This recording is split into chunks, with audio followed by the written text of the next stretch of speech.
प्रयागराज शहर इस समय बाढ़ की चपेट में है और जब जब ये शहर बाढ़ की चपेट में होता है तब नदियों के अलावा कुछ ऐसे ब्रिज और पुल भी हैं जिनकी चर्चा लोगों की जुबान पर होती है। जी हाँ, हम बात कर रहे हैं प्रयागराज के एक ऐसे रेलवे पुल की जिसे देश का दूसरा सबसे पुराना पुल कहा जाता है। मैं इस वक्त मौजूद हूँ यमुना नदी के ऊपर बनाए गए उस पुराने यमुना ब्रिज पर, जिसकी पूरी हिस्ट्री यहाँ पर एक स्टोन में खुदी है, एक शिला में खुदी हुई है। आपको दिखाना चाहेंगे कि बेहद इम्पोर्टेंट, ऐतिहासिक और टूरिस्ट के लिए भी ये खास तौर पर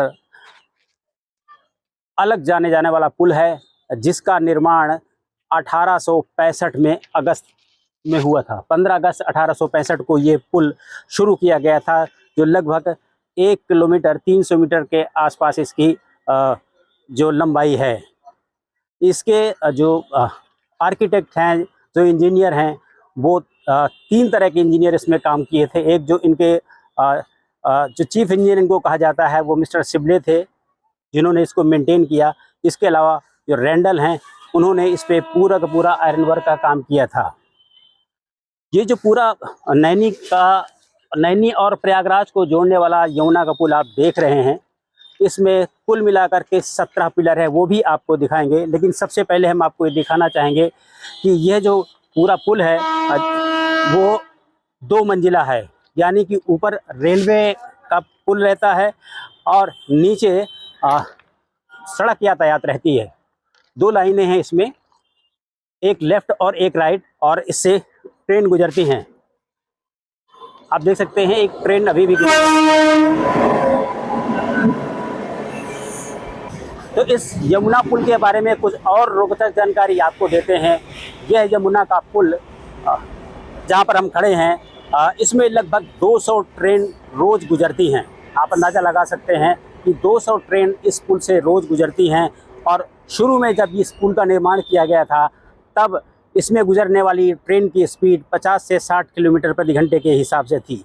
लेकिन इस समय यह 150 से 160 किलोमीटर की रफ्तार की ट्रेन से गुजरने के लिए पूरी तरीके से योग्य है। यानी अभी भी ये पुल चल रहा है और इस पुल में आवागमन लगातार जारी है। तो प्रयागराज शहर से नैनी को जोड़ने वाला यह पुराना यमुना नदी का पुल है, जिसकी लंबाई 3150 फीट है। इसको बनाने में उस समय 44,46,300 रुपये खर्च हुए थे। लगभग 6 साल इसे बनाने में लगे। आपको बता दें कि अगर सबसे पुराने पुलों में बात की जाए, जिसमें नीचे सड़क परिवहन होता हो और ऊपर रेलवे का आवागमन होता हो, तो उसमें उम्र के हिसाब से ये देश का दूसरा सबसे पुराना पुल है। इससे ठीक 3 साल पुराना जो पुल है वो पटना का है, जो आरा को जोड़ता है, कोयलियर ब्रिज जिसको कहा जाता है। और उस हिसाब से देखा जाए तो देश का ये सबसे पुराना दूसरा पुल है, जो इसे देखने के लिए सावन के महीने में या मानसून के महीने में बाहर से लोग बाग आते हैं।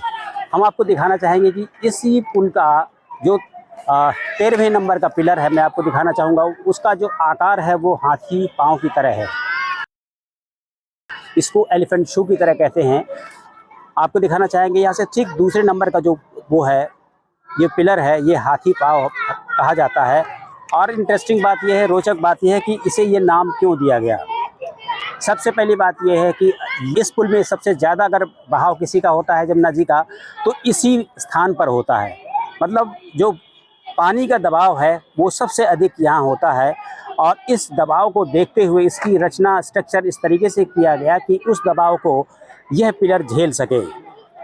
दूसरा इंटरेस्टिंग बात यह है कि इसका जो डिज़ाइन है वो हाइड्रोनोमिक डिज़ाइन के आधार पर किया गया है। मतलब दबाव भी झेलेगा और साथ साथ अगर इसके ऊपर रेल यातायात चलता है, भारी रेल यातायात चलता है, तो उससे भी इसको किसी तरह का नुकसान नहीं होगा।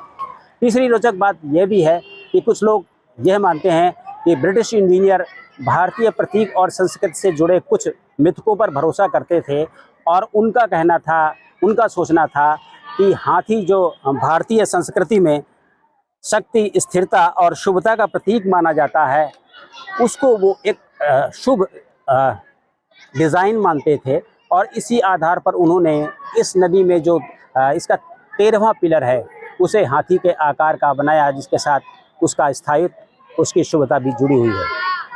तो प्रयागराज का ये पुल खास तौर पर मानसून के महीने में चर्चा में रहता है।